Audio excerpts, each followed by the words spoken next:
आज देश में जो भी बच्चा पैदा हो रहा है ना, वो माँ शब्द बाद में कहता है, मोदी मोदी पहले कहता है। ये कहना है कंगना रनौत का। कंगना रनौत का फिर से एयरपोर्ट पर कहीं तो इंटरव्यू लिया गया है और वहां पर वो स्वरा भास्कर के ऊपर भड़क गई हैं। कहती हैं कि ये टुकड़े टुकड़े गैंग को प्रमोट करने वाली उसकी ब्रांड एम्बेसडर है।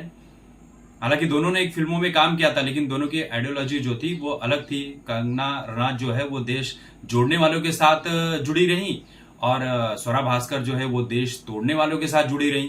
तो दोनों के विचार अलग हैं, इसी वजह से दोनों की पार्टियां भी अलग अलग हैं। और स्वरा भास्कर अपने आप को किसी क्रांतिकारी से कम समझती नहीं है, और इसी वजह से ट्रोल की जाती हैं।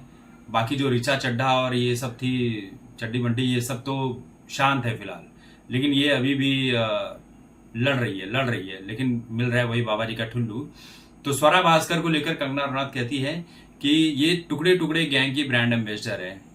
ये देश तोड़ने चले थे और चुनाव में इसके पति को करारी हार मिली है, जिसका ये अब कहते हैं ना कि खिसियानी बिल्ली खंबा नोचे, वही वाली बात करिए। इसका पति जो है ईवीएम को गलत साबित कर रहा है कि ईवीएम में झोल झाल है, वरना हम तो जीत ही जाते। हमने इतना चुनाव प्रचार किया था, बहुत जीतने के करीब थे मेरे शौहर, लेकिन मेरे शौहर जीत नहीं पाए।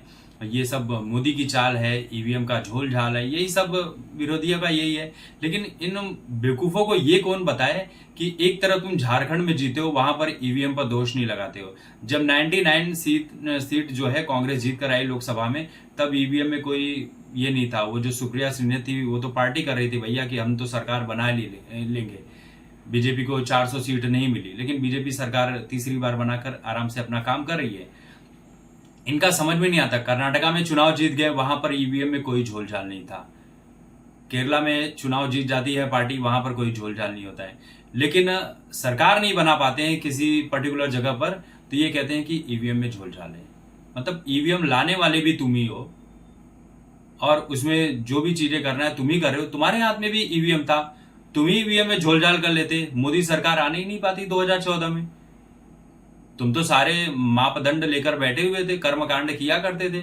2G घोटाला, ये घोटाला, वो घोटाला, फलाना ढिमकाना, सब घोटाला करते थे। तो ये भी घोटाला कर लेते ईवीएम का। सरकार तो तुम्हारी ही थी 2014 से पहले, तुमने क्यों नहीं किया? तुम दिखा रहे थे कि ईमानदार हो। ईमानदार हो तो देश में इतने घोटाले क्यों हो रहे थे? ईमानदार तुम कहीं से भी नहीं हो। तुम्हारे ईमानदारी के चर्चे गली मोहल्ले में फैले हुए हैं, और उसी का नतीजा है कि कांग्रेस पार्टी आज नेशनल से रीजनल पार्टी बनकर रह गई है। उसका कोई अस्तित्व ही नहीं रह गया है। जिस राहुल गांधी को अडानी के और अंबानी के अलावा कुछ दिखता ही नहीं है, उस पार्टी से आप चुनाव लड़ने की उम्मीद करें कि वो चुनाव लड़ेगा और जितवा देगा? ऐसे नहीं जीता जाता है चुनाव। तो कंगना रनौत जो है वो फुल एक्टिव मोड में है।